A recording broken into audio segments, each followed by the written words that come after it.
लेकिन भाइयों बहनों, केंद्र सरकार के दिए जाने वाली योजनाओं को भी पिछली सरकारें राज्य के अंदर आपको उपलब्ध कराने में कोताही बरतती थी, नहीं देती थी। उनके लिए अपना परिवार ही प्रदेश था।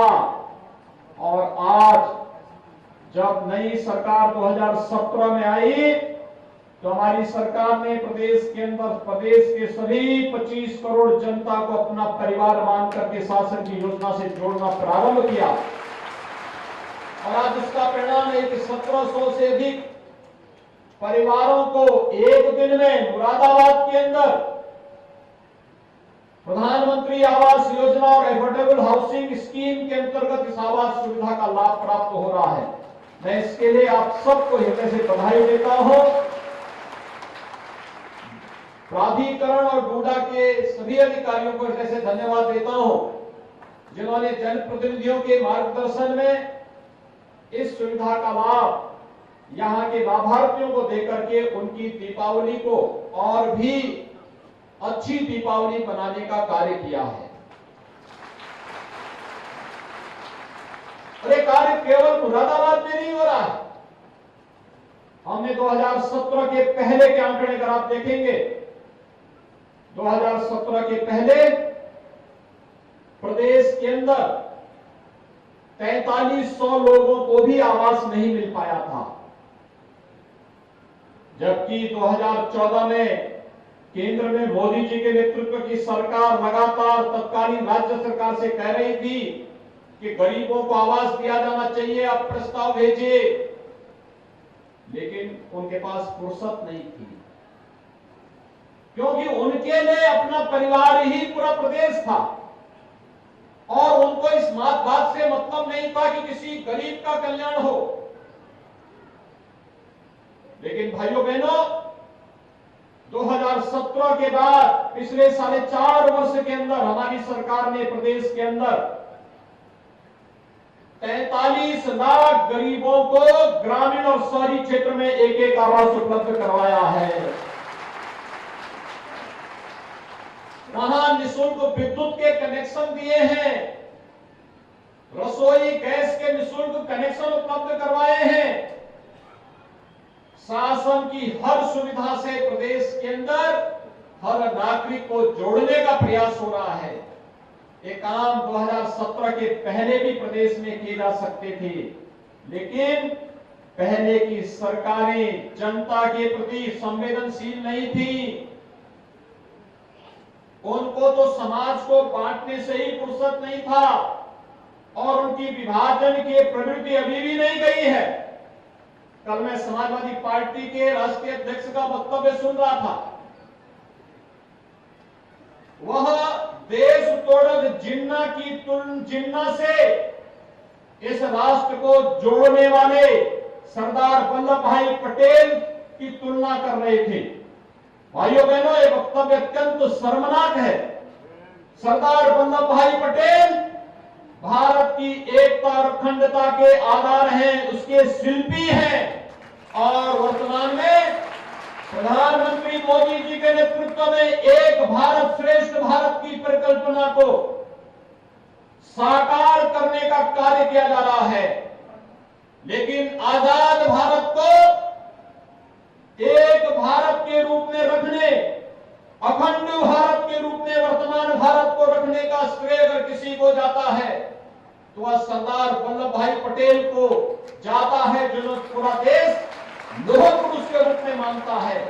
लेकिन कल उनका वह विभाजनकारी मानसिकता एक बार फिर से सामने आ गई, जब उन्होंने सरदार पटेल को जिन्ना के समकक्ष रख करके देश तोड़क जिन्ना को महिमामंडित करने का प्रयास किया है। मुझे लगता है भारत की जनता इस विभाजनकारी मानसिकता को कभी स्वीकार नहीं करेगी और उत्तर प्रदेश की जनता को हरगिज स्वीकार नहीं करेगी। ये तालिबानी मानसिकता है जो हमेशा तोड़ने में विश्वास करता है। पहले सामाजिक ताने बानों को जाति के नाम पर और तमाम अन्य बातों के आधार पर तोड़ने की प्रवृत्ति, और जब अपने मंसूबों पर वे सफल नहीं हो रहे हैं तो अब महापुरुषों पर लांछन लगा करके पूरे के पूरे समाज को अपमानित करने का प्रयास हो रहा है।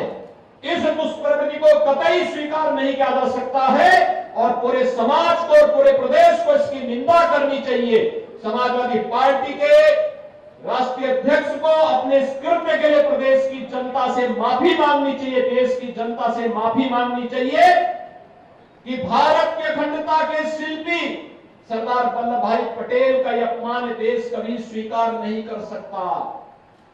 उनका यह वक्तव्य इसलिए आया है क्योंकि विभाजन की उनकी प्रवृत्ति हमेशा रही है।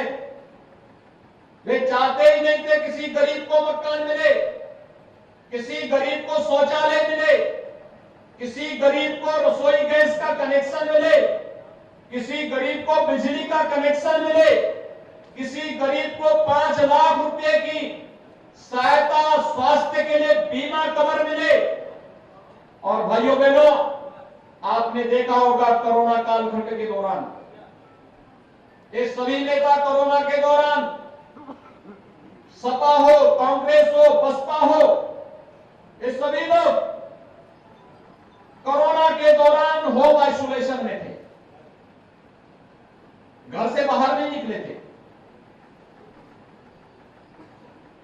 गरीब जनता के पास जाने की बात तो दूर, अपने स्वयं के पदाधिकारियों के घर में भी नहीं गए। और जब उनके नेता स्वयं होम आइसोलेशन में थे तो उनके पदाधिकारी और उनके कार्यकर्ता भी होम आइसोलेशन में पड़े हुए थे। तो सबका टेस्ट फ्री, उपचार फ्री, गांव-गांव में मेडिसिन किट वितरण की व्यवस्था फ्री, मैं निकाल के लगाता हूं सर। और इसके साथ ही राशन भी फ्री।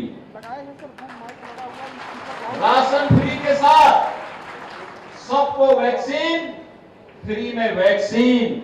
उत्तर प्रदेश ने 13 करोड़ से अधिक लोगों को वैक्सीन अब तक दे दिया है। फ्री में वैक्सीन। प्रधानमंत्री मोदी जी का आभार, क्योंकि उन्होंने फ्री में राशन भी दिया है और फ्री में वैक्सीन भी दिया है। फ्री में उपचार की व्यवस्था भी। मैं मुरादाबाद को कोरोना कालखंड के अंदर 2 बार आया था और तब भी हमने यहां की व्यवस्था देखी थी। युद्ध स्तर पर हर जनप्रतिनिधि लगा था, युद्ध स्तर पर प्रशासनिक तंत्र लगा था, हेल्थ वर्कर्स लगे थे, आंगनवाड़ी, आशा वर्कर, कोरोना वॉरियर्स, पुलिसकर्मी, सफाई कर्मी, ये सभी लोग अपनी जान की परवाह के बगैर एक एक जनता की जान को बचाने के लिए लगे हुए थे। जब ये भाव आएगा तो हम लोग हर व्यक्ति को स्वस्थ होने की उस कामना के साथ आगे बढ़ सकते हैं जो भारतीय मनीषा ने हजारों वर्ष पहले कामना की थी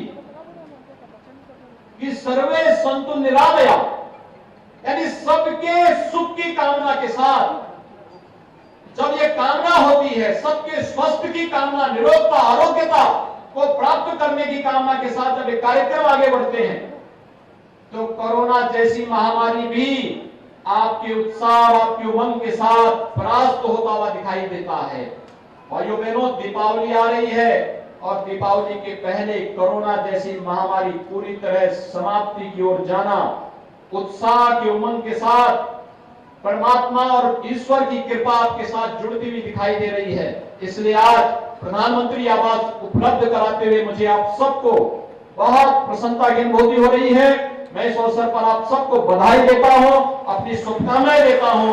दीपावली की ढेर सारी बधाई और मंगल में शुभकामना के साथ अपनी वाणी को यहीं पर विराम देता हूं। धन्यवाद। जय हिंद।